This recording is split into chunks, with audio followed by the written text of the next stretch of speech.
예수님께서 십자가를 지시기 전날 제자들과 유월절 만찬을 함께 하셨습니다. 왜냐하면 그것이 관습이었으니까, 그리고 모두들 그렇게 하니까.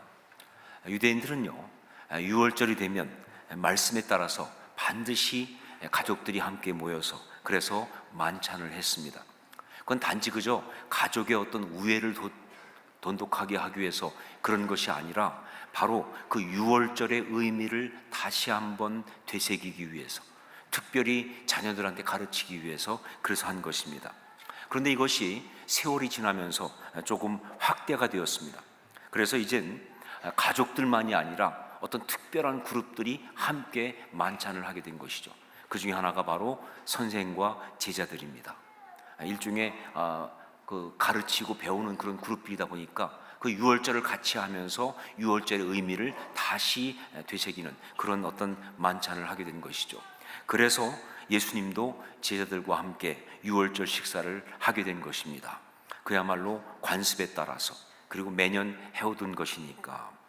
자, 그러면 예수님께서 십자가를 지시기 전날 하셨던 그 유월절 식사는 그럼 단지 그냥 관습에 따라 그렇게 큰 의미가 없는 그런 것이냐? 단지 예수님께서 이 땅에 계실 때 마지막 한 유월절 식사라는 그 의미 외에는 다른 의미는 없는 것이냐? 그렇지 않습니다. 비록 관습에 따라서 한 것이지만, 그러나 동일하게 습관을 따라 했던 그 겟세마네 기도가 인류 최고의 기도 시간이 된 것처럼, 그렇게 유월절 이 식사도요, 정말 모든 사람에게, 특히 신앙의 사람에게 너무나 중요한 그런 것이 된 것입니다. 그것도 어떻게 하다 보니까 그렇게 된 것이 아니라 예수님의 아주 강력한 의도하에 그렇게 된 것이다, 그 말이에요. 이것을 너무나 잘 보여주는 것이 바로 오늘 말씀이에요. 오늘 말씀 가운데 특별히 15절 말씀에 이걸 잘 보여주고 있습니다. 15절 말씀을 함께 읽겠습니다. 같이 읽습니다. 이르시되 내가 고난을 받기 전에 너희와 함께 이 유월절 먹기를 원하였노라. 같은 공관복음인 마태복음이나 마가복음에는 나오지 않는, 누가복음에만 나오고 있는 아주 중요한 표현이에요. 예수님은 죽기 전에 바로 이 유월절 먹기를 원하고 또 원하셨다는 것이죠. 여기 나오는 이 고난받기 전에, 다른 말로 말하면 죽기 전에죠. 이거는 이 자체가 굉장히 비장한 표현입니다. 그렇잖아요? 죽기 전에. 얼마나 비장한 표현이에요. 그런데 거기서 끝난 것이 아니라 거기다가 뭘 더 붙였냐? 원하고 원하였단 말을 붙였어요. 그럼으로써 정말 이것은 너무나 중요한, 아주 비장할 정도로 중요한 어떤 그런 것이다 라고 그렇게 표현하고 있는 것입니다. 그렇습니다. 이 유월절 만찬은요, 예수님에게 너무나 중요한 것이었습니다. 예수님께서 정말 꼭 하고 싶으셨고 해야만 했던 그런 아주 중요한 것이었다. 그러면 왜 예수님은 이 유월절 만찬 먹기를 그렇게 원하셨을까? 무엇 때문에 예수님은 그렇게 원하고 원하셨을까? 그냥 제자들과 마지막 정을 좀 나누기 위해서? 아니면 어떤 그런 잊지 못할 추억을 좀 만들려고? 여러분, 그런 거 아닙니다. 그런 감상적인 이유가 절대로 아니에요. 이것은요, 바로 이 유월절을 통해서 주실 그 메시지 때문에 그렇습니다. 이 마지막 만찬 자리에서 주실 그 메시지 때문에 그래서 그렇게 원하셨던 거예요. 이제 예수님께서 십자가에서 죽으시고 나면 이제 이 제자들은 세상 가운데 그리스도인이라고 하는 이름을 가진, 그러면서도 홀로 걸어가야 될 그런 사람들입니다. 물론 영적인 주님과 함께 계시지만, 그러나 현실적으로는 그저 홀로 걸어가야 되는, 세상과 마주하면서, 그러나 그 가운데서도 바르게 아름답게 살아야 되는 바로 그런 사람들이에요. 그렇기 때문에 그들이 그런 삶을 살기 위해서 반드시 붙잡아야 되고 반드시 체험해야 되고 누려야 될 바로 그 메시지, 그것 때문에 그렇게 하신 것이다, 그 말이에요. 그래서 예수님은요, 이 유월절 식사를 하시면서 그야말로 파격을 행하셨습니다. 보통 유월절 식사를 하면 스승은 제자들한테 떡을 떼어주면서 축사를 하십니다. 의례적인 축사입니다. 그리고 또 잔을 주면서 또 축복을 하는데 여전히 의례적인 어떤 그런 일반적인 그런 것이죠. 그런데 예수님은요, 지금까지 한 번도 들어본 일이 없는, 있어 본 적도 없고 있을 수도 없는 그런 정말 충격적인 메시지를 던지셨습니다. 떡을 주면서, 잔을 주면서 그것이 바로 오늘 말씀 19절 20절에 나오고 있죠. 우리 같이 한번 읽도록 하겠습니다. 함께 읽습니다. 또 떡을 가져 감사기도 하시고 떼어 그들에게 주시며 이르시되 이것은 너희를 위하여 주는 내 몸이라. 너희가 이를 행하여 나를 기념하라 하시고 저녁 먹은 후에 잔도와 같이 하여 이르시되 이 잔은 내 피로 세우는 새 언약이니 곧 너희를 위하여 붓는 것이라.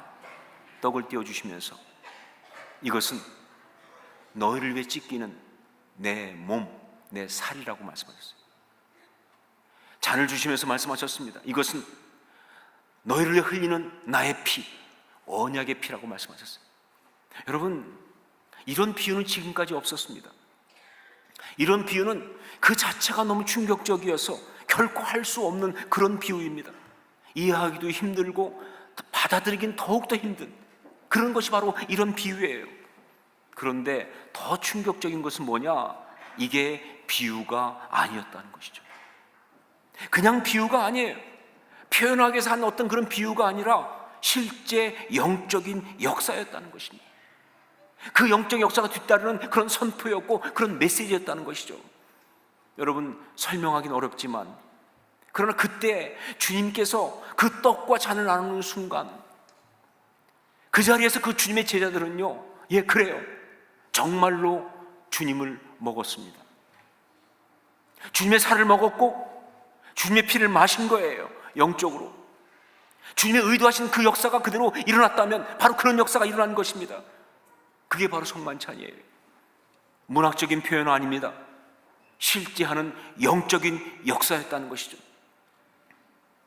교회사에 보면 성찬에 대한 해석이 굉장히 많습니다. 교포만큼이나 많습니다. 그 중에 대표적인 것 중에 하나가 캐톨릭의 화채설. 무슨 얘기냐? 이제 그 성찬식을 진행할 때 신부가 기도하고 나면 그 떡과 그 잔이 그 순간 예수님의 살과 피로 변한다고 하는, 모양은 그대로 있지만 그 본질은 변한다고 하는 그 화채설입니다. 그런데 종교개혁자 마틴 루터는 종교개혁을 하면서 캐톨릭의 모든 걸 다 바꿨지만 그래도 이 성찬식에 대해서 너무 갈 수 없었는지 그걸 좀 바꿔가지고 어떤 걸 주장했느냐? 공제설을 주장했습니다. 공제설. 그 떡과 그 잔이 예수님의 살과 피가 되는 것은 아니지만 바로 거기에 동시에 함께 예수님의 진짜 살과 피가 임한다고 하는 공제설. 켈빈은 그게 아니고 영적 임재설을 주장했습니다. 그건 그냥 떡과 잔이지만 거기에 영적으로 주님의 어떤 그런 살과 피의 역사가 임하는 것이다.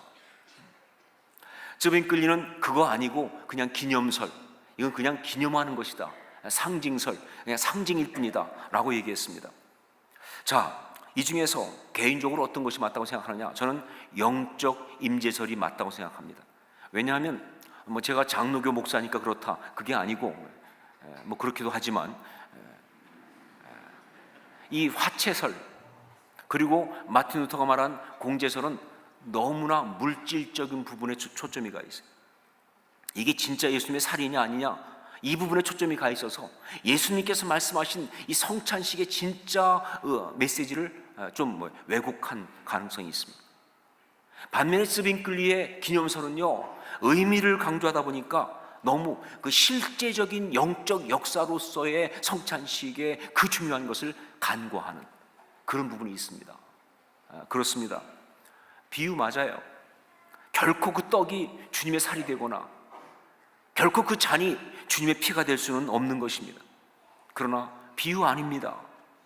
그냥 그렇게 비유한 것이 아니라 정말 온전한 신앙 고백이 있는 그 순간, 정말 이것이 나에게 주신 주님의 살이고 이것이 나에게 주신 주님의 피라고 그렇게 믿음으로 고백하는 순간, 그래요, 정말 그것은요, 처음 성찬식을 베풀었을 때 주님께서 말씀하신 그대로, 그 역사 그대로 그에게 주님의 살과 피가 되어서 임하는 역사가 있는 것입니다. 이게 바로 성찬식이에요. 메시지라고 말해도 좋습니다. 영적인 역사라고 말해도 좋습니다. 혹은 영적인 체험이라고 말해도 좋아요. 여하튼 우리의 생각과 감정에서 일어나는 것이 아닌 우리의 영혼 가운데 일어나는 어떤 영적 사건이에요. 이것이 바로 성찬식이죠. 이것이 바로 우리 주님께서 그렇게 원하고 원했던 그런 일입니다. 이것이 바로 우리 주님 보시기에 당신의 사람이 이 세상을 살아가면서 정말 아름답게 바르게 살려면 반드시 경험해야 되는, 그리고 반드시 누려야 되는 그런 영적인 체험이고 역사다, 그런 얘기죠. 그러면 그게 구체적으로 무엇이냐, 즉 성찬식에서는 어떤 일이 일어나는가. 성만찬은 그것이 정말 제대로 된 온전한 성만찬이라고 한다면 거기에서 언제나 세 가지의 일, 세 가지의 영적인 역사가 일어나야 되는 거예요. 이것이 바로 우리 주님께서 성만찬을 그렇게 원하셨던 이유고요. 그리고 지금도 우리가 성만찬을 통해서 경험할 수 있고 또 경험해야 되는 그런 영적인 역사고 사건인 겁니다. 그 중에 첫 번째가 뭐냐?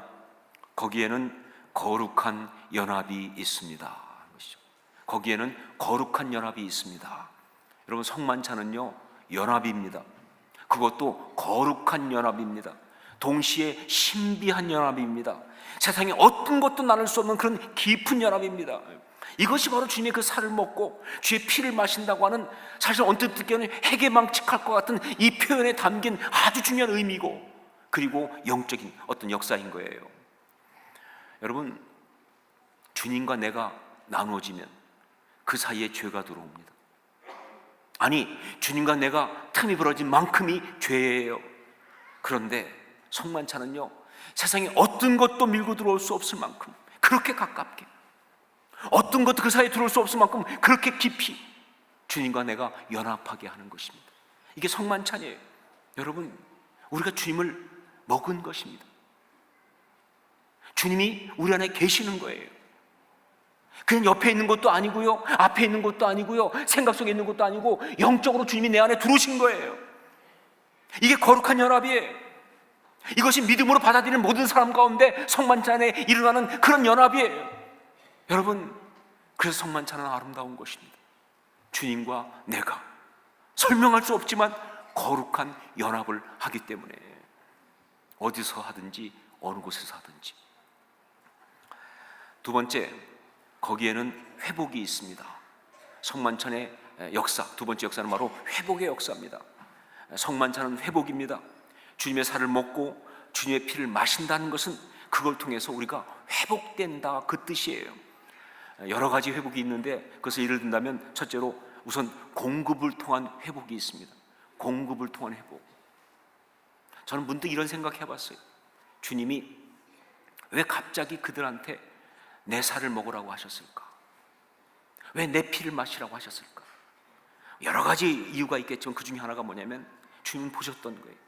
당신의 사람들이 이제 정말 믿음으로 이 땅을 살아가면서 얼마나 많이 때때로 지칠 수 있는가를, 얼마나 많이 무력해질 수 있는가를, 정말 옳은 길인 줄 알지만 그러나 그 길이 좁아서 걸어갈 수 없어서 주저앉지 않는 일이 얼마나 많이 일어날지를 보셨기 때문에 주님은 내 살을 먹으라고, 내 피를 마시라고, 힘내라고, 일어서라고 그렇게 말씀하신 거예요.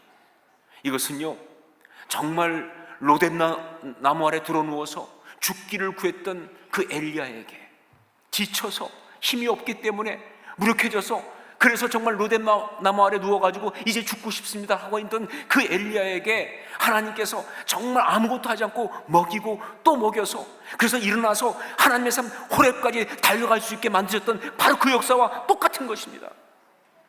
성만찬은요, 정말로 그런 영적인 공급이에요. 새 힘을 얻을 수 있도록, 지친 자가 회복될 수 있도록 공급을 통한 회복. 그리고 또 거기 보면 어떤 회복이 있느냐? 용서를 통한 회복이 있습니다. 성만찬의 그 자리는요, 우리 주님에게도 참 어렵고 힘든 순간이었습니다. 왜냐하면요, 거기에 있는 12 중에 하나는 이미 예수님 팔겠다고 다 작정하고 온 그런 인물입니다. 그리고 나머지 11은요, 이제 곧 주님을 다 버리고 도망칠 것들이에요. 정말 그 마음이 힘들지 않을 수가 없어요. 그런데 주님은요, 그런 그들을 앞에 놓고 그들한테 끝까지 자신의 모든 걸 다 주었습니다. 이유가 바로 뭐냐? 나는 너희를 죄인으로 취급하지 않겠다는 거예요. 나는 너를 갖다가 배신자로 보지 않겠다는 거예요. 난 너희를 내 앞에서 사랑하는 내 사람으로 보겠다는 거예요. 이게 성만찬입니다. 성만찬은요 회복이에요. 그래서요 정말 성만찬을 받는 순간 그는 어떤 자리에 있었든지 간에 하나님의 아름다운 자로 회복될 수가 있는 것이다. 제가 재수하던 시절에 그때 참 모르겠어요. 지금은 어떤지 모르겠지만 그때 재수생은요 인간이 아니었습니다. 일단 소속이 없어요. 민간인도 아니고 학생도 아닌 것이. 정말로 뭐 버스만 타면 늘 물어보잖아요. 학생이에요 이렇게. 아주 피곤한, 또 미래가 너무 불안한 거예요. 이게 붙을지 떨어질지 알 수가 없잖아요. 그렇죠? 그 세상에서 보는 어떤 그런 떨어진 자라는 시선, 그런 것도 하여간 대단히 힘든 때가 그때였습니다. 뭐 돌아보니까 지금 보면 그래도 아름답긴 했지만 여하튼 그랬다. 근데 그때 제가 서울에 학원 다니면서 영락교회를 가서 예배를 드렸어요. 그런데 어느 날 영락교회 수요 예배를 갔는데 성찬식을 하더라고요. 교회가 크다 보니까 주일날은 못하니까 예배가 많아서 수요일날 하더라고요. 그런데 뭐 수요일날 하지만 그래도 사람이 많으니까 굉장히 많은 목사님들이 나와서 성찬을 쫙 돌리고 이렇게 하는 그런 예식이어서 기대가 없었어요. 그런데 참 놀라운 게 뭐냐면 성찬식은요 형식에 상관없이 역사하면 역사하는 겁니다. 그날도 그렇게 사실 분병할 때까지만 하더라도 아무런 기대가 없었어요. 그리고 제가 또 영적으로 그렇게 뭐 민감하지도 않았으니까. 그런데 분잔을 하면서 이 잔을 나누는데 그때 먼저 어떤 목사님이 나와서 기도를 시작했어요. 그때 보면 분병 기도 따로 분잔 기도 따로 하셨거든요. 근데 이 분잔하는 기도하신 분이 기도하는데 뭐 앞에 건 잘 기억이 안 나는데 기도하다 말고 툭 던진 말이 있었어요. 거기에 제가 갔어요.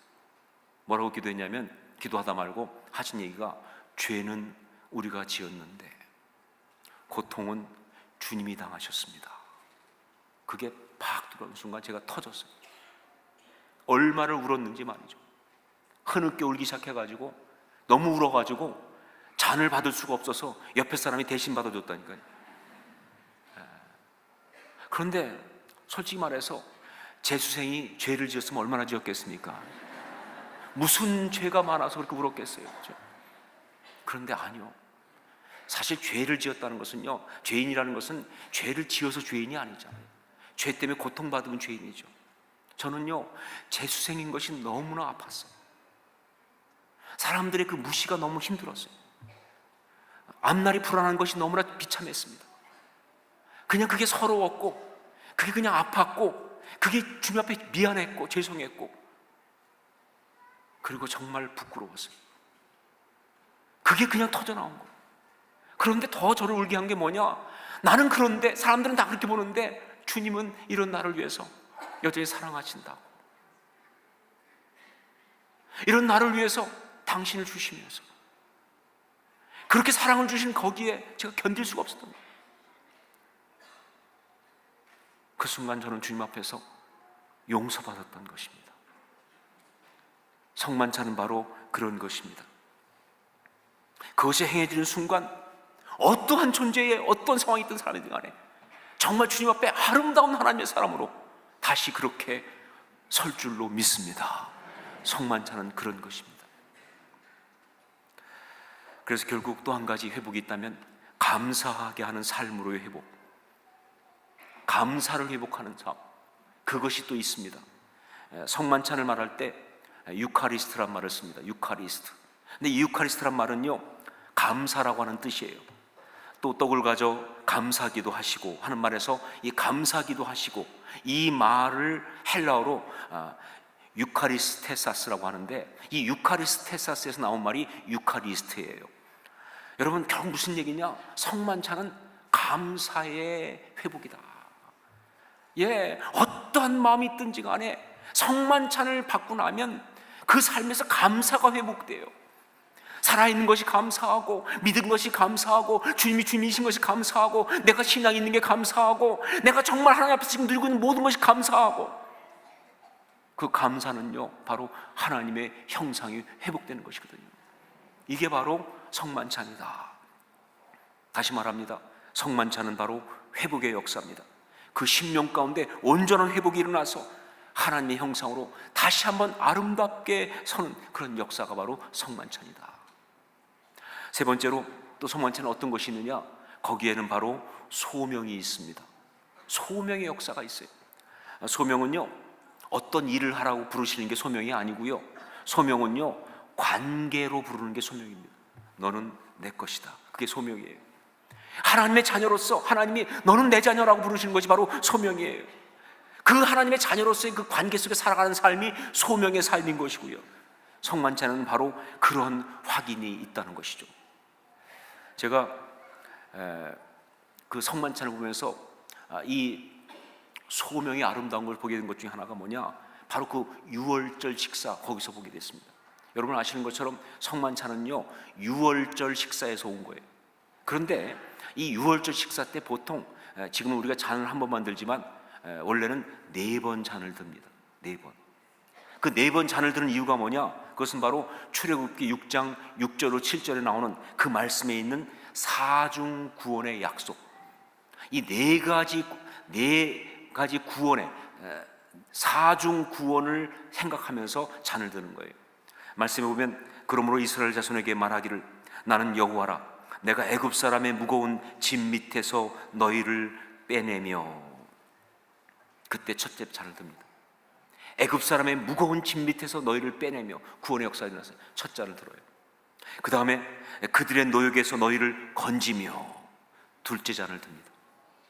그 노역에서 너희를 건지며, 그 무거운 가운데서, 그 다음에 편팔과 여러 큰 심판들로서 너희를 속량하여 너희를 풀어주면서 그때 세 번째 잔을 듭니다. 그리고 마지막 잔은 뭐냐? 너희를 내 백성으로 삼고 나는 너희의 하나님이 되리니, 네 번째 잔을 들은 거예요. 이게 성만찬입니다. 성만찬은요, 바로 우리가 하나님의 자녀라고 하는, 하나님은 나의 하나님이시고 난 하나님의 자녀라고 하는 바로 이 신분에 대한 확인이 있어요. 이것이 바로 관계고요, 이것이 바로 소명입니다. 우리가 세상에 있지만 세상에 속한 사람 아니고 하나님의 사람이라고 하는, 여러분, 성만찬 아무나 하나요? 누구나 먹을 수 있는 것이 아닙니다. 하나님의 자녀가 아니고는, 예수를 주로 고백한 사람이 아니고는 받을 수 없는 것이 성만찬 아니에요. 이건 정말 아름다운 소명이에요. 특별히 이 성만찬의 소명이라는 것을 아주 확실하게 다시 깨닫게 해준 것 중에 하나가 있는데, 그게 뭐냐면요, 제가 준비하면서 인터넷에서 글을 읽다가 거기에 그 영어 아티클을 번역한 글을 하나 읽게 됐습니다. 거기 보니까 성만찬회가 나오면서 그게 나오더라고요. 이 성만찬에 보면 예수님께서 그 떡을 떼어주시는 장면이 나오는데, 여기에 너무나 중요한 네 동사가 나옵니다. 단어인데 네 가지 동사로 된 단어가 나오는데 이게 중요하다는 거예요.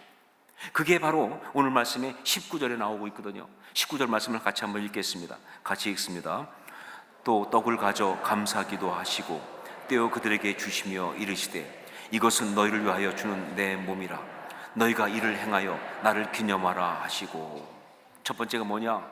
떡을 가져, 영어로는 take. 주님이 취하셨습니다. 주님이 선택하셨습니다. 그 다음에 두 번째가 뭐냐? 감사기도 하시고, 영어로는 give thanks 혹은 bless. 주님이 축복하셨습니다. 주님이 정말 축복하셨어요. 그리고 세 번째가 뭐냐? 떼어, 영어로는 break. 주님이 그것을 나누셨어요. 그건 주님이 그걸 부수셨습니다. 그 다음에 네 번째는 주심이요, give. 그리고 나누어 주신 거예요. 이게 성만찬이에요. 여러분, 성만찬 주님께서 그렇게 떡을 취해서 축사하시고 그리고 떼어서 주신 것은요, 바로 당시의 사람들이 어떻게 살아야 하는지를 그대로 보여주신 아주 의미 있는 행동입니다. 그렇습니다. 우리는요 다 주님에 의해서 취함받았고, 주님에 의해서 선택받았고, 그리고 정말 주님의 축복을 받았습니다. 그리고 주님 안에서 우리가 정말 필요하다면 때때로 우리는 다 부서졌습니다. 자아도 깨지고, 자기 아집도 깨지고, 고집도 깨지고 부서진 다음, 그리고 이제 주님에 의해서 뭐예요? 나누어지는 그게 바로 우리예요. 주의 역사를 위해서 나누어지는 바로 그것이 마치 주님께서 우리를 위해서 당신의 살과 피를 그렇게 찢어주신 것처럼 그렇게. 여러분, 저는 참 이 글을 읽으면서 너무 은혜를 많이 받았어요. 그러면서 그날 깨달은 게 뭐냐, 그 주님의 손에 들렸던 그때 그 떡이 주님 자신이었던 것처럼 내 몸이라 하셨으니까 동시에 그걸 내가 믿음으로 받아들이는 순간 그것은 바로 나라는 사실. 그렇다면 나는 어떻게 살아야 할까? 주님, 그렇습니다. 나는 이제 성만찬을 받으면서 결단합니다. 나는 이제 주님에 의해서 취해지는 테이크, 주님이 나를 집으셔서 드시는, 주님께서 나를 취하시는 그런 자로서, 그리고 주님이 정말 나를 축복하신 그 축복받은 자로서, 그리고 정말 필요하다면 주님에 의해서 얼마든지 부서지고 깨어지고, 그리고 주님이 원하시는 대로 주님이 원하시는 곳에 나누어지겠습니다. 그렇게 살기 원합니다. 이게 성만찬을 받는 자의 결단이라고요. 예, 성만찬은 이것입니다. 성만찬은 소명의 역사인 것이죠. 우리 교회는 한 달에 한 번씩 성만찬을 합니다. 마음 같아서는 매주 하고 싶지만 떡값이 비싸다 보니까, 포도주 값이 장난이 아니어서, 그게 아니고 매주 하다 보면 의미를 잃어버릴까 봐, 습관이 될까 봐, 그래서 한 달에 한 번씩 합니다. 횟수는 중요한 게 아니죠. 정말 중요한 건 뭐냐, 그때마다 성만찬의 역사가 일어나야 하는 거예요. 몇 번을 하든 간에 그때마다 성만찬의 역사가 일어나야 돼요. 그냥 예식이 아니고 영적인 역사가 일어나야 합니다. 그 놀라운 연합과 그 아름다운 회복과 그 귀한 소명의 역사가 일어나야 돼요. 그러기 위해서 우리가 할 것은 한 가지밖에 없습니다. 성만찬을 받으면서 우리가 할 것은 한 가지밖에 없어요. 그게 바로 뭐냐, 바로 고백을 해야 돼요. 보네포는 그런 말을 했습니다. 고백 없는 성만찬, 그건 사기라고, 그건 범죄라고. 고백이 있어요. 어떤 고백이냐, 다른 어떤 것이 아니라 예수 그리스도가 나의 주님이시라고 하는, 그리고 지금 주신 이것이 나를 위해 찢기신 주님의 살과 피라고 하는 것을 나는 믿습니다. 나는 그 고백이에요. 정말 진심으로 고백하면 성만찬의 역사가 우리 가운데 일어나는 거예요. 그러기 위해서 성령님의 도우심이 필요합니다. 우리 의지로 하는 게 아니거든요. 성령님 역사하셔야 돼요. 오늘도 성령께서 역사하심으로 이 아름다운 고백 가운데 정말 성만찬을 통해 일어나는 귀한 역사를 다 체험할 수 있기를 주의 이름으로 축원합니다. 기도하겠습니다.